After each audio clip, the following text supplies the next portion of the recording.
We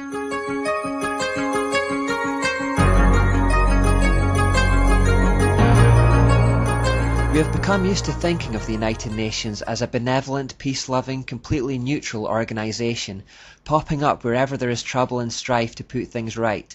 Whenever nations are squabbling, the UN steps in to mediate like a parent between naughty kids. We think of them as being completely trustworthy, impartial, and making just pronouncements by which the nations promise to abide. No one really examines this overarching body. The way to think of the UN is like a smartphone. When you get your smartphone, it doesn't do much by itself. What you have to do to make it useful is download applications or apps. If you want to use it for directions, you download a navigation app. If you want to calculate tips, then you get a tip calculation app. If you want to tune your guitar with it, you get a guitar tuning app. And if you want to watch YouTube videos, then you get a YouTube app. Similarly, the United Nations has various apps called non-governmental organizations, or NGOs, which take care of every aspect of daily life around the globe.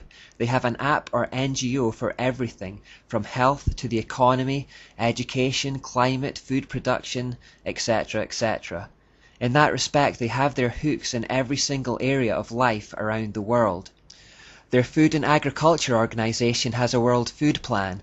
The World Health Organization has a World Health Plan. UNESCO has a World Literacy Plan.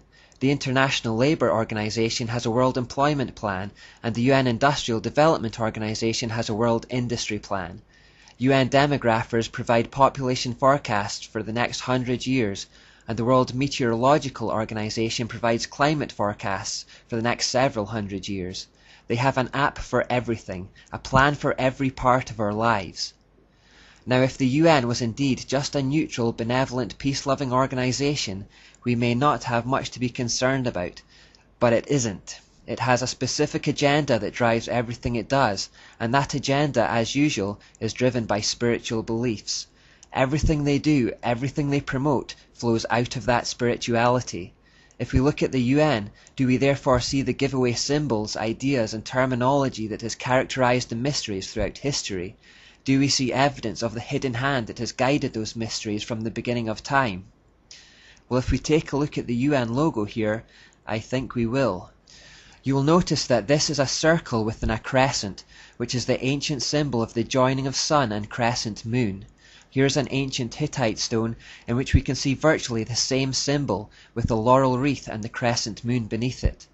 In Greece, a laurel wreath around someone's head depicted a deity, kind of like how Catholics put halos around heads in their pictures to depict a holy person.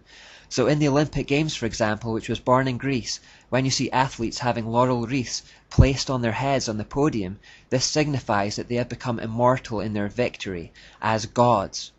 Julius Caesar also picked up on this idea and wore a laurel wreath around his head. So the laurel wreath around the planet may also have a pantheistic element of deifying the earth. Now let's take a look at one of the apps or NGOs the UN set up for spirituality, the Temple of Understanding. The Temple of Understanding was founded in 1960, and Jean Houston, a New Age guru and supporter of the temple, wrote in her book Trojan Horse, "The temple's purpose is to facilitate the one world religion through the promoting of both the acceptance and the embrace of all religions, beliefs and rituals. The Temple of Understanding's meditation room was to be known as the Hall of Illumination, where the Illuminati, masters of wisdom, or leaders of the Temple of Understanding, will train the public in the new humanistic cult to create a new type of mystic. Included in its membership have been the likes of Hugh Thant and Eleanor Roosevelt, and it has set up chapters all over the world. Its headquarters are in the largest cathedral in the world, the Cathedral of St. John the Divine in New York City. Don't be fooled by the Christian-sounding name, it's a terrible place. Its building was partly funded by the Grand Master of the Masons of New York and featured on the front page of the Masonic World magazine in 1925. Amongst other things, it is notorious for displaying a female Christ figure and was one of the first to promote the ordination of homosexual clergy in the 1970s. It is a stronghold for several other occult organizations and New Age philosophies. As the mother institution of the New Age movement in the United States, its goal is to eclipse what they call the Age of Pisces with the Age of Aquarius. That's the astrological way of talking about the move from the modern era into the postmodern era that we looked at earlier. This building also has links with the cult of the People's Temple that was started by Jim Jones and which ended in mass murder. Every year at Halloween, this Masonic temple cathedral hosts a ceremony called the Grand Procession of the Ghouls, in which demons, ghouls and monsters walk through the sanctuary to macabre organ music. Here we also see a pagan coven engaging in a ceremony dedicated to Lucifer called Lucia. The Temple of Understanding has full UN accreditation and has been a key NGO in the spiritual department of the United Nations. 12 individuals listed as directors or advisors of the Temple of Understanding are also members of the UN's Global Forum Councils. Those forums have in the past welcomed numerous speakers who've openly supported a neo-pagan world religion.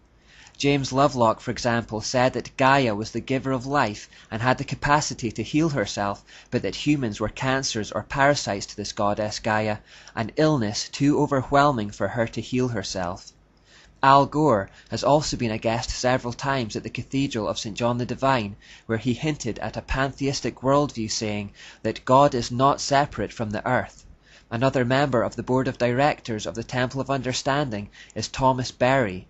He openly stated his belief that the world is being called to a new, post-denominational, even a post-Christian belief system that sees the earth as a living being, with mankind as her consciousness. Madeleine L'Engle, one of the Temple of Understanding's founders, gave courses inside the Temple of St. John the Divine, initiating worshippers into shamanism, out-of-body experiences, astral projection, the tarot, fortune-telling, psychic powers, yoga, sexual magic, astrology, abortion, and especially earth worship. This is the spirituality at the core of the United Nations, and the one it promotes around the world. They want the New World Order to be built on this kind of paganism, the whole world under the mystery religion, and we'll look more at this in the next few parts.